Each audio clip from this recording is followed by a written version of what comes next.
So now let's look at the next topic, nanoimprint lithography. So far we have talked about a light-based lithography that includes deep UV lithography, extreme UV lithography, and X-ray lithography, and the charged beam-based lithography that includes electron beam lithography and ion beam lithography. And now we will look at a mechanical force. We do lithography using mechanical force. What is the case? Which is the case for the nanoimprint lithography? The idea for the nanoimprint lithography is rather straightforward. There are two types of the nanoimprint lithographies. The first one is called a thermal imprint. The second one is called a UV Curie imprint. So for the thermal imprint, it is like a hot embossing process. So we have this yellow color. This yellow color is the resist. So we heat up the resist so it becomes soft. Then we press the mold onto the soft resist. Then we cool down, we separate. Then we can add away the residue layer. For the casing of the UV Curie resist, so we have a liquid resist. We have the liquid soft resist. As a result, so we can do the imprint at the room temperature without heating up. Then we shine the UV light. So we shine the UV light to cross-link, to harden the UV resist. Then we separate and we add away the residue layer. So usually, as you will see later on, there is also this purple color under layer. This is called under layer. So then we transfer the pattern into the under layer. Then we can do the following process. So now we look at thermal imprint first. For the thermal imprint, so we need to heat up, hold it at high temperature, and then cool down. So when the temperature is reached, so we can apply the pressure. Then after some time, when the temperature is low enough, so we remove the pressure. So typically, the temperature is done at 100 to 200 degrees, about 30 to 50 degrees above the glass transition temperature of the polymer. So usually we use a thermoplastic or thermoset polymer. So for the pressure, it's typically 20 to 50 atmosphere pressure, or at least 10 atmosphere pressure. But this depends on the pattern design. For example, for the protruded patterns, we need a low pressure. So for the recessed pattern in the mold, we need a high pressure. So this is easy to understand. So the main advantage for the nanoimprint lithography is the very high resolution. As you can see here, this is why you have the 10 nanometer mold etched into the silicon. This is why 10 nanometer holes imprinted into the resist, which is the PLMA. So this is the PLMA polymer film. Then we do the metal deposition. We do the chromium deposition and the lift off. So we get 10 nanometer diameter metal dot. So this was done in around 1995. So at that time, the industry, the semiconductor industry, the feeder size is about 500 nanometer. So in the middle of the 1990s, the industry, they get down to 500 nanometer. But for nanoprint, it goes to 10 nanometer easily. So this is what very exciting in the 1990s. Another advantage for the imprint is we can do the 3D imprinting. For example, if we have a mold that have this two-layer or three-layer structure, then we can do the imprint to create two-layer or three-layer structures. But normally, if we do the same thing using optical lithography, you will need two lithography, two photomask, two lithography. But if you do by imprint, you need only one imprint, one mold, one imprint. So this can be used for the patterning the via and the inner connections. So we know that for the semiconductors, for the integrated circuit, so we have the via. The via is the holes make the vertical connection between different metal layers. Then we have the interconnection lines. That is the lines on each layer. So now let's look at the imprint resist. So it is not surprised that the most popular resist at the beginning is PLMA. For the casing of the PLMA resist, this is a thermoplastic polymer. At low temperature, it's glassy. Then you have the transition temperature become soft, more and more. So this is the viscosity. This is the temperature. At the even higher temperature, you get the viscosity gets much lower. It is very good for the flow. So normally when we do the nanoimprint, we do at this temperature range. If we go to higher temperature, it will also work. But usually we do at this temperature. So the only reason that we use PLMA, so the early work for the nanoimprint is all done using PLMA. The only reason for this is because this is available in the lab. We know that people use PLMA as the electron beam lithography resist. It's easily available, and the people are familiar with it, so they pick it. But actually, this polymer is not very good for the thermal imprint. So the glass transition temperature is 105 degrees. So we need normally higher than 150 degrees for the imprint. Secondly, this polymer have this chemical bond. So we have a carbon oxygen. So this is a very polar. It's very polar. So when we have the polar bond, you have very high surface energy. When we have high surface energy, the separation between the mold and the wafer will be difficult. So a better choice than PMA is the polystyrene. For the casing of the polystyrene, so we have only this is the polystyrene.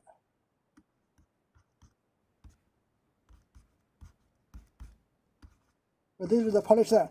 For the casing of polystyrene, we have only carbon-hydrogen bond. It is less polar than PMA. So then it has lower surface energy, easy separation between the mold and the substrate.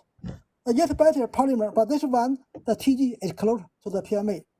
If we want to do the imprint at lower temperature, you can use the polyvinyl phenyl ketone. This one, the property is comparable to the polystyrene, but TG is only 58 degrees, and you can do the imprint at below 100 degrees. So this one, the chemical structure is something like this. So here you have one carbon, oxygen, here. This one. So this is the polyvinyl phenyl ketone. So we know that normally we want to do imprint at a lower temperature. If we still want to use the PMA, but we want lower temperature. So how to lower the glass transition temperature of the polymer? So this can be done by adding the plasticizer. I'm sure you are familiar with it because you have already taken the polymer course. So when there is no plasticizer, it's so viscous. We add plasticizer, it becomes less viscous. If we add too much of it, it becomes like a liquid. So the plasticizer is monomers, solvent, or small molecules. They can be a liquid to make the flow much easier. So we know that. So when we have the lower glass transition temperature, we can do the imprint at a lower temperature, and also we get good polymer flow at the moderate temperature, and no problem, smaller problem for the thermal expansion and the shorter thermal cycle time. They are all good properties. But the problem, so when you have the TG is too low, for example, in this case, it's only 40 degrees. So this is the pattern after imprint. Then after 60 degrees for 5 minutes, you see the polymer, they reflow. There is the reflow of the polymer, so the pattern gets degraded. That means a too low TG is also a problem, because when we do the following processes, for example, if we do the metal evaporation, or if we do the polymer etching of the polymer resist, there will be some kind of heating. So this heating, it can also cause reflow. So then we have the contradiction. So we want lower imprint temperature, but also we want thermally stable imprint. So how to realize this? So this is realized by using the called a thermoset or thermocurable resist. So in this case, so the pre-polymer has low glass transition temperature, so we can do the imprint. At low temperature. So during the imprint process, so the TG goes up. So glass transition temperature goes up because it becomes cured, cross-linked, cured. It goes up. As a result, so after imprint, the pattern will be stable thermally. The pattern will not deform because of high temperature, because the TG is already very high after the imprint. So this is called the thermoset or thermocuring resist.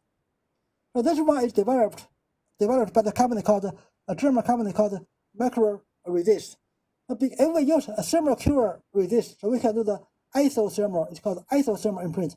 That means there will be no thermal cycle, no heating up, no cooling down. We do everything at the same temperature. So after imprint, you don't cool down. You just separate the mold from the wafer. So because we don't, there is no thermal cycle, so we can reduce thermal expansion. We can reduce the ACO of the thermal expansion. The imprint time will also be much shorter because we have no cooling. So normally the heating up takes very fast. The heating up can be very fast, but the cooling down takes time. So this is the starting material they have tried. This is why you can see for the pressure. So we need temperature 180 degree, 190 degree temperature, and time we need more than 1 hour. So this is not so good. High temperature, long time. So how to reduce the time and reduce the temperature? To reduce the temperature, as we have seen, we can add some plasticizer. So when we add a plasticizer, the glass transition temperature will be lower. Then we can do the imprint at 100 degree. To reduce the curing time, so we can add some thermal initiator. So this thermal initiator will help the curing cross-linking of the polymer. So after this, we get this imprint can be done within 10 minutes. So besides the regular thermoplastic polymer or thermoset polymer, so we can also add something into the polymer. For example, we can add some quantum dot. We incorporate quantum dot into the thermoplastic or thermoset resist. So here's the photo of the quantum dot. This is the fluorescent.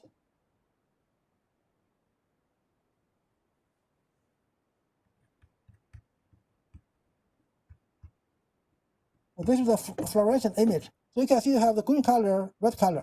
They are the same quantum dot, the CD, SE, the same quantum dot. So first, what is the quantum dot? So quantum dot first, we know it is the nanoparticle. It is nanoparticle. But if we have the gold nanoparticle is not quantum dot. So nanoparticle alone is not quantum dot. Then we have the second requirement, it has to be semiconducting. So when we have semiconducting nanoparticles, it is called a quantum dot. In this case, we use this CDSE. So this is the semiconductor of the 2,6 group. So we know we have the group 4 semiconductor like silicon and germanium. So when we have the 3 and 5, then the like gallium arsenide, then here is the 2,6 semiconductor. So we have this. So when we have different colors, so what make the color difference? So which one, the green color, red color, which one has the smaller particle size, nanoparticle size? So as you can imagine, so this green color has the smaller particle size. So because when we have this quantum confined effect. So when we have, if this is the energy barrier, you can see we have smaller feature sets. These are those are energy level in this barrier. When you have smaller feature sets, the energy level become higher. You get higher band gap. So that means smaller feature size, bigger nanoparticle size. So from this image, so this is the image, no illumination. This is the image with the fluorescent illumination. So usually this one is done by shining the blue light. So when you shine the blue light, you can have this kind of colors. The blue light has the photon energy higher than the green or red color. So when you see this, you may think about what is the application of the quantum dot. If you go to the Best Buy, you know we have something called QLED TV. This is the quantum dot light emitting diode TV. But in this case, so the quantum dot is just nanoparticles, but the quantum dot itself is not diode. So we don't use the quantum dot as a diode. So what do we do? It's different from the other one. It's called OLED. You can also buy OLED TV, or you can buy a QLED TV. But OLED TV, this is the organic light emitting diode. We use organic semiconducting materials. So this one, the organic material itself is used for the diode. But for this one, the quantum dot is only used for the backlight. We know that for the casing of the liquid crystal display. So liquid crystal display, this one we need the backlight, and we also need the filter. But when we use the quantum dot, when we use the quantum dot, for the backlight itself, we have different colors. The color is generated by the quantum dot. Then we do not need a filter, but we still need this liquid crystal display. This one is liquid crystal display, but with the quantum dot as the backlight. So we have different color of the quantum dot. So normally we shine the LED. So the LED itself, this one is blue. So we have the blue LED, so this gives you the blue color. But then when this blue color goes to this cosmos dot, so give you the green color. Green color. So when the blue color give you goes through this cosmos dot, give you the red color. So you have the RGB 3 colors. And that's useful for the commercially utilized for the TV. Now this is another polymer. This is the semiconducting polymer. The semiconducting polymer, those two of them, they are also thermoplastic polymer. As a result, we can do the imprint onto it. On the left side is the MEH-PPV. So this is the chemical structure, a TG 65 degree, imprint 120 degree at the 20 atmosphere pressure. So on the right side is called a regio regular P3HC. This is also a semiconducting polymer, is also a thermoplastic polymer. This one, it has a very strong physical bond with high glass transition temperature. So we need higher temperature and higher pressure. So this is the color. This is the color of this MEH-PPV. From this color, you can figure out what is the use of it, why it appears red color. So it appears red color because the blue color light, it gets absorbed. The blue color light gets absorbed. So you leave behind the red color of the polymer. So this one can be used for the solar cell. So it's called a plastic solar cell. That means it's the solar cell using the semiconducting polymer. So the advantage for the plastic solar cell is flexible, lightweight, tunable electrical properties.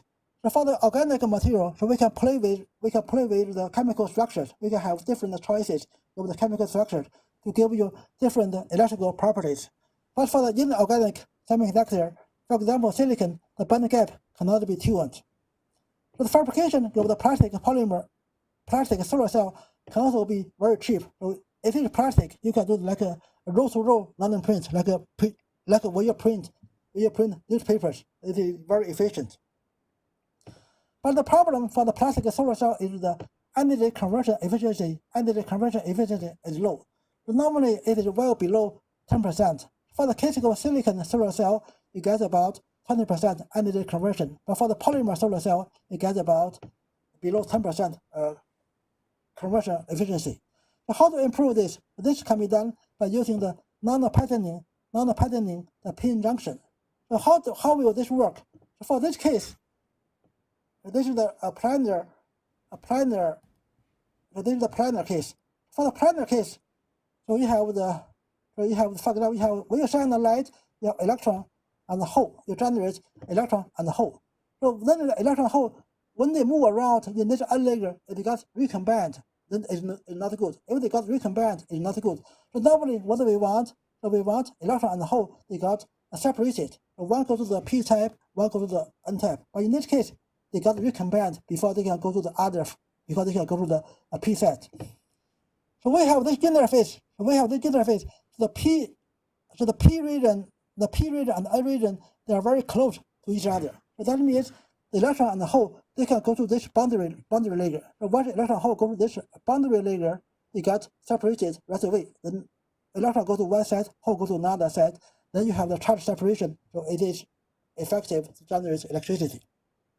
So effectively, you reduce the distance between the p and n. So make the electron hole, they can go to the boundary, go to the junction area. Then the charge gets separated because of the built-in electrical field. So now let's look at imprint for the large feature sets. So it's different from other lithography. For other lithography, it's difficult to make high resolution. But for the classical imprint, it's difficult to make low resolution. So small feature set is easy, large feature set is difficult. So this is opposite to other lithographies. So first, let's look at small feature sets. What is the limit for the small feature sets? So here you imagine that we press the liquid resist. So this set is the resist. This set is the mold. In this case, we have a cavity. So we have a cavity in the mold. So you press the substance, molten liquid resist into this cavity. How much pressure you need? This depends on the surface tension, surface energy, or surface tension. You can imagine the force, the surface tension force equal to gamma times the parameter 2 pi r divided by the area pi r squared. The force divided by the area, you get the pressure. The r cancel out, you get 2 gamma over r, you have 1 over r. That means the pressure is proportional to 1 over diameter. The smaller feature size is more difficult to imprint. But for the protruded patterns, we have pillars, and it will be much easier to do the imprint. You can have low pressure, you do the imprint. For example, in this case, you have the carbon nanotube. It's 2 nanometer. After imprint, you see the pattern into the resist, or even 2 nanometer pattern can be imprinted into the resist easily. But then the question is, what is the limit for the imprint? What is the resolution limit for the non-print lithography? Actually, there is no limit. As long as you can make the mold, you can do the imprint. But no limit for the mechanical imprint lithography, no limit for the resolution. So we know that for the optical lithography, the resolution is limited by the diffraction. For the electron beam or ion beam lithography, the resolution is limited by the scattering over the electron beams. But for the imprint, there's no limit. You can get even 1 nanometer or even smaller. So why is it hard to make large feature size? Because when we have large feature size, so we need more polymer to displace over longer distance, more polymer to move around over longer distance. This will take some time. So normally, to solve this problem, we can do a two-step process. So we do, for the small feature size, high resolution, we use imprint. For the large feature size, we use the optical lithography with the alignment. So below shows you the problem with the imprint that has both small and large feature size.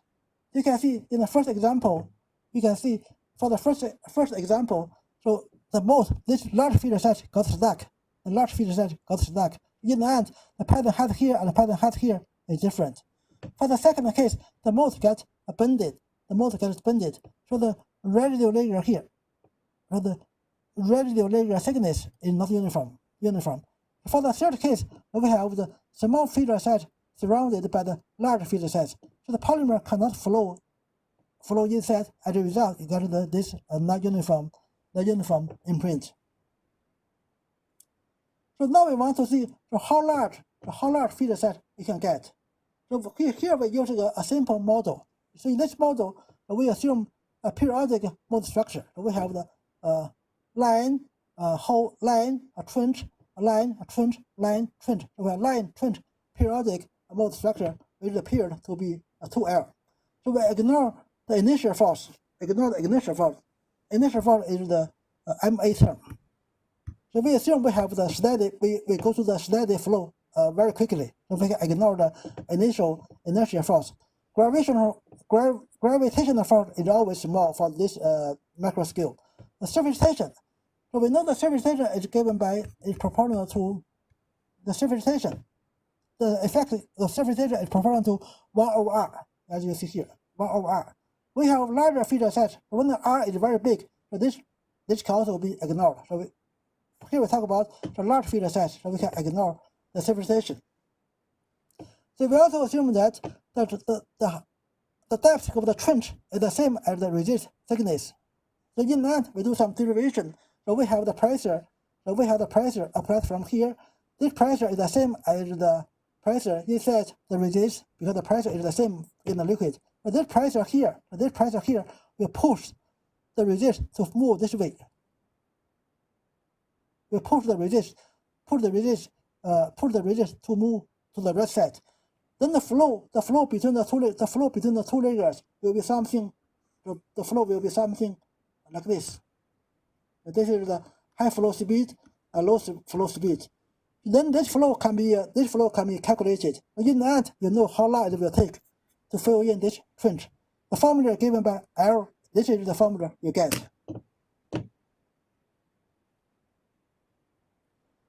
So now let's look at whether this formula makes sense or not. R equal to H0. So you can see the thicker the resist, the easier to make large feature size. This makes sense because thicker the resist, easier for the flow easier for the flow. The higher the pressure, the longer the imprinting time. The tau is the imprinting time. Higher pressure, longer time give you larger feature size. This also makes sense. So the lower the viscosity, also the lower the viscosity also give you larger feature size. The mu is the viscosity, so this also makes sense. So now let's look at what we can do here. So we have this formula here. We have this formula here, the P tau over mu. So we don't want to use too high pressure. So too high pressure may break the mold. Too long time is also not very good. So what we can do, we can have lower viscosity. So now let's look at how to reduce the viscosity. For the case of the pyramid,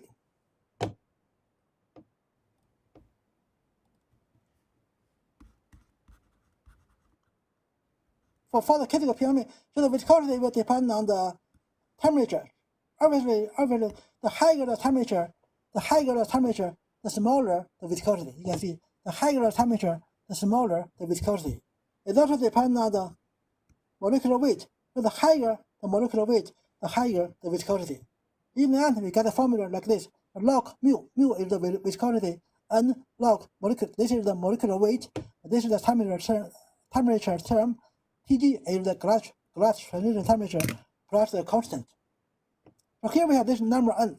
So for the molecular weight, Mw smaller than Mc, which is 30 kilogram per mole, n equals to 1. This is unentangled molecules. But when the molecular weight is higher than 30 kilogram per mole, n equals to 3.4. It is entangled molecules. So from here we can calculate the ratio of the viscosity. So we cannot calculate the absolute value of the viscosity because we do not know this constant. This constant is different. The constant here in the equation is different for the two cases. For the case of the less than 30 kilogram of higher than 30 kilogram per mole, this constant is also different. So here now let's look at how to calculate the ratio between the different cases. For example, here we have A, 12 kilogram per mole at 200 degrees. B, the same molecular weight, 150 degrees. C, higher molecular weight, higher temperature. And we want to calculate the ratio between the A and the B. So what you can do? You can do the log. But here we have the log, right? But here we have the log. We can do something like this.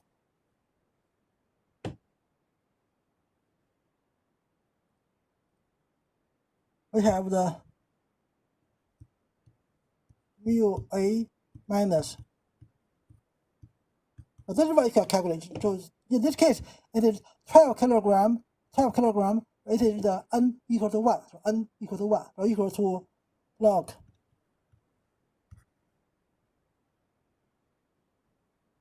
Sorry. So this term here will cancel out because they are both 12 kilogram per mole. So this term will cancel out. So you only have this temperature curve. So you can guess this one. This one is equal to, as you know. Yeah. This way you can figure out the ratio between mu A and mu B. So now let's look at how to get the ratio between mu B and mu C. So B and C. So B is 12 kilogram per mole, 150 degrees. C is 120 degree, 120 kilogram per mole, 200 degrees. So the trouble is, so they have different. So here 12, here is 120. So this one is smaller than 30 kilogram per mole. This one is higher than 30 kilogram per mole. So this one, you see the n number is different. So if you draw it, it's something like this. So here is the molecular weight. So this is the 30 kilogram per mole. 30 kilogram per mole. Here is the viscosity. So when it is below 30, it is something like this, small slope. When it is above 30, it becomes big slope. So this is 30 kilogram per mole. So now we have one is on the right side, it's here. Another one is 12, is on the left side, it's here, so it is here. So how to get the ratio between here and here? So this is not obvious. So if you compare them directly, you get the trouble because they are on the two sides. So what you can do, so you compare this one with 30 kilogram per mole, and you compare this one also with 30 kilogram per mole. And this way, you can get the ratio between this one and this one. So that means, what do? You do this one. mu b over mu 30. This one it can be on the left side. You can see 30 minus. The 30 minus is on the n equal to 1. So times 30 plus over mu on the right side is 120 mu c. You can calculate this way. This one is on the right side 30 kilogram per mole. This one is also on the right side, so n equal to 3.4. You can get this. You can get this ratio.